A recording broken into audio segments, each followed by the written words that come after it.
ये देखिएगा मेरे प्यारे दोस्तों, माशाल्लाह कुर्बानी 2023 के तोहफे।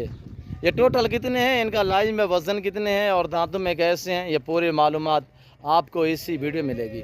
गुजारिश है वीडियो को मुकम्मल देखिएगा, लाइक शेयर फॉलो करते जाए, चैनल को ज़रूर सब्सक्राइब करें। मज़ा आएगा जब इनके दाम मैं आप तक शेयर करूँगा। प्राइस इंतहाई मुनासिब है, इंशाल्लाह आपकी सोच से रेट कम, जानवर आपकी सोच से अच्छी और बालातर है। मेरे दोस्तों ये इस वक्त जो मैं लाट दिखा रहा हूँ टोटल 35 हैं, सारे दो दांत हैं, सारे खस्सी हैं, हर तरह हर ऐब नुको से पाक हैं, बेऐब बेदाग जानवर हैं।